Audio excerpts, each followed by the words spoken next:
இது வந்து எங்கே என்று சொன்னால் மெல்ஸ்ரீபுரம் என்ற இடத்துக்கிட்ட. நான் ஏற்கனவே சொன்ன மாதிரி தான் இந்த இடமும். இப்போ 2 பக்கம் பார்த்தீங்கன்னு சொன்னால் நல்ல உயர வளர்ந்துருக்கிற மரங்கள்.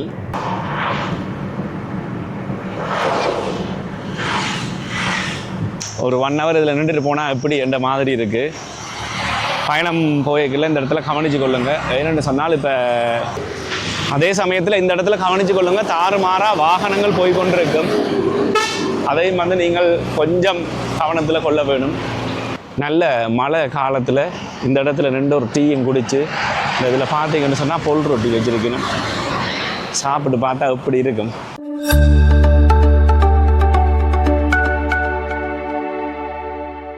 வணக்கம் அன்பு உள்ளங்களே, நான் ரஜீவன்.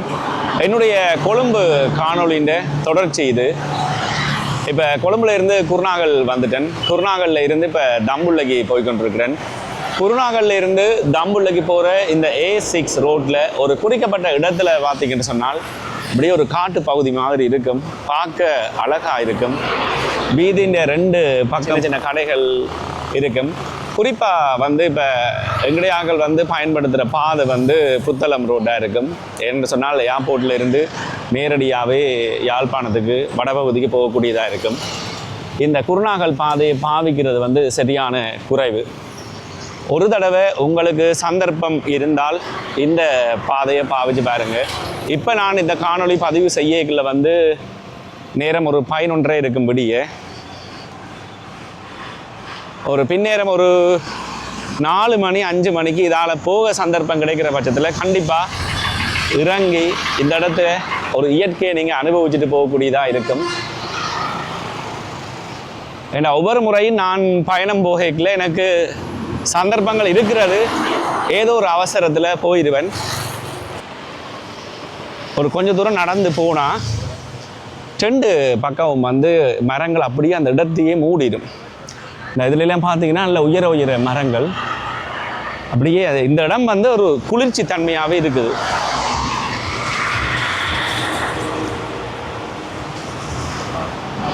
அதே சமயத்தில் இப்போ புத்தளம் ரூட்டால் பயணம் போய்களை வந்து பார்த்தீங்கன்னு சொன்னால் அப்படியே நேர் ரோட்டாக இருக்கும். அப்படியே அடித்து அள்ளி கொண்டு போயிடலாம். ஆனால் தம்புள்ள ரோடு அப்படி இல்லை. அதாவது தம்புள்ள இல்லை, குருநாகல் ரோடு அப்படி இல்லை. அப்படியே வளைஞ்சு அந்த இயற்கையோட பாருங்கள். இந்த இடத்துல எல்லாம் இப்படி உள்ளுக்கு வேற ஒரு வகையான குளிர்ச்சி இருக்குது. வா, நல்ல உயர மரங்கள். இதே மாதிரி இப்போ இந்த வீதியின் 2 பக்கமும் ஒரு காடு மாதிரியே இருக்கும். காடு மாதிரியே இல்லை, அது காடு தான்.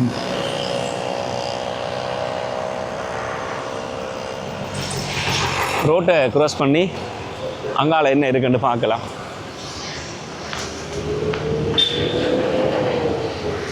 அதே சமயத்தில் இந்த இடத்துல கவனித்து கொள்ளுங்க, தாறுமாறாக வாகனங்கள் போய்கொண்டிருக்கும். அதையும் வந்து நீங்கள் கொஞ்சம் கவனத்தில் கொள்ள வேணும்.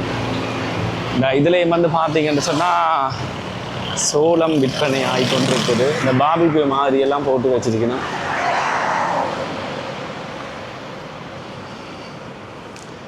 நல்ல மழை காலத்தில் இந்த இடத்துல நின்று ஒரு டீயும் குடித்து இந்த இதில் பார்த்தீங்கன்னு சொன்னால் பொல் ரொட்டி வச்சுருக்கணும்.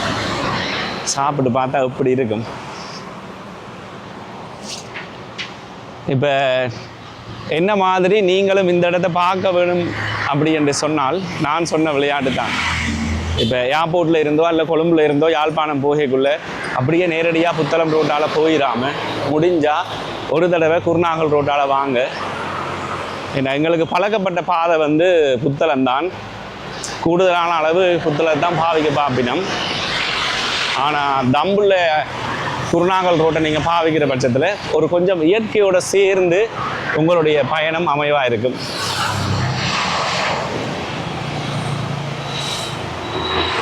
இதில் கூடுதலாக வந்து பொல் ரொட்டி தான் எல்லா இடம் வச்சுருக்கிறாங்க.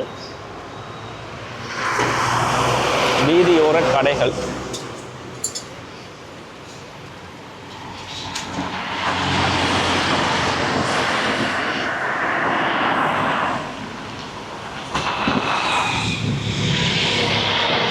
இந்த நான் சொன்ன மாதிரி இப்போ இதில் வாகனத்தில் இப்போ பைக்காக இருந்தால் நடுவால் ஓடிக்கொண்டு போய்க்க மேலே எடுத்து காட்டுக்க நல்லா இருக்கும்.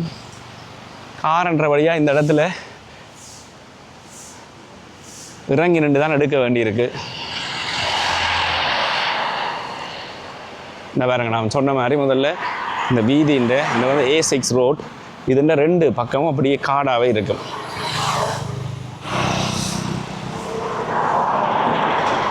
இங்கால ஒரு யூடியூப் பிளாக் எடுத்துட்டுருக்குற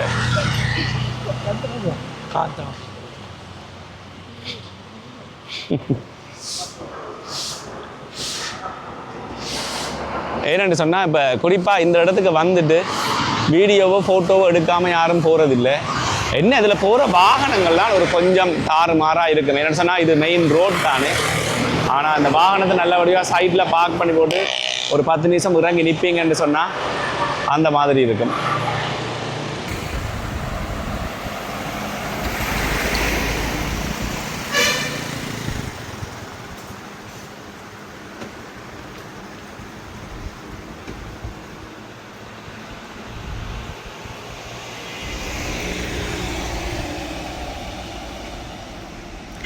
இந்த குர்நாகல்ன்ற இதமான அந்த ஒரு காலநிலைக்கும் குறிப்பாக இந்த இடத்துல இருக்கிற ஒரு சொல்கிறது ஒரு வெயில் படாத தன்மை என்று சொல்லலாம்.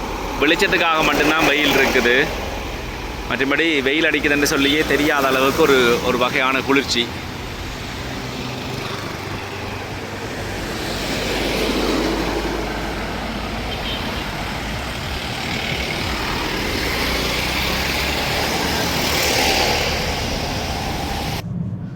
இயற்கைன்ற அழகு தான்.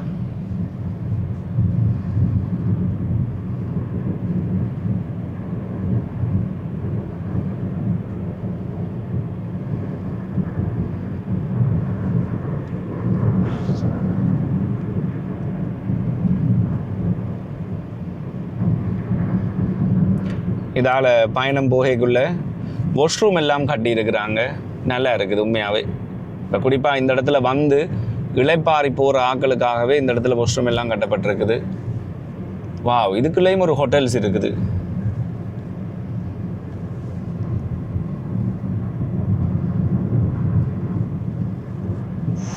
வா, உண்மையாகவே இந்த இடத்துல நிற்க சொல்லுது.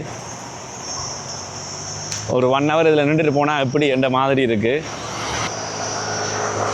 இந்த இடத்துல ரம்புட்டான். எவ்வளோ rambutan? 1000 rupees. Kira gediye kak? Gediye kak rupiah விசாய் தோட்டத்தில் எடுக்கல 10 ரூபாய்க்கு எடுத்துனாங்க. இப்போ ஒரு காய் வந்து 20 ரூபாய்க்கு வந்திருக்குது. gediye kak விசாய் இது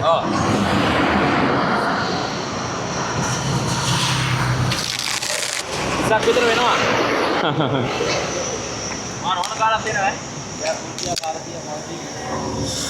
இதுவும் மண்டைக்கு பார்த்த மாதிரி நல்ல சிவப்பு காயாக தான் இருக்குது. இப்போ ஒரு காய் 20 ரூபான்ற பட்சத்தில் 5 வந்து 100 ரூபாய்க்கு வருது. அன்றைக்கு நாங்கள் வந்து 10 ரூபாய்க்கு தோட்டத்தில் போய் எடுத்திருந்தது. இப்போ யாழ்ப்பாணத்தில் 6 பழம் 100 ரூபாய்க்கு இருந்தது. அது இங்கேருந்து டிரான்ஸ்போர்ட் பண்ணி அங்கே வரைக்க தெரியும் அந்த காய் எப்படி மாறி இருக்குமெண்டு. ஆனால் இது கொஞ்சம் ஃப்ரெஷ்ஷாக இருக்குது.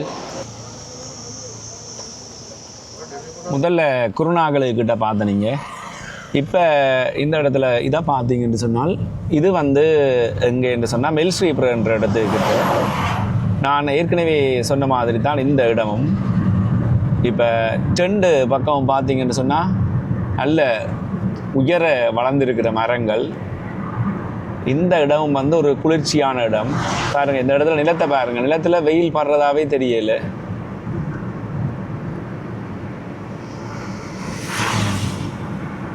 மரங்களை பார்த்தீங்களா? அப்படியே ரெண்டும் ரோட்டின் 2 சைடும் மரங்கள் வளர்ந்து அப்படியே மேலே முட்டுது.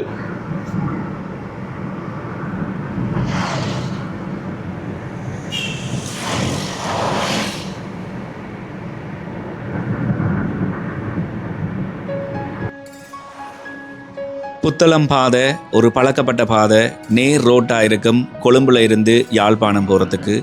தம்புள்ள குருநாகல் அப்படி இல்லை, வளைவு நெளிவாக இருந்தாலும் இயற்கை சூழலோடு அமைஞ்ச ஒரு பயணமாக இருக்கும். தொடர்ந்தும் மறுபடியும் ஒரு புதிய காணொளியில் சந்திக்கிறேன். இப்போதைக்கு நன்றி.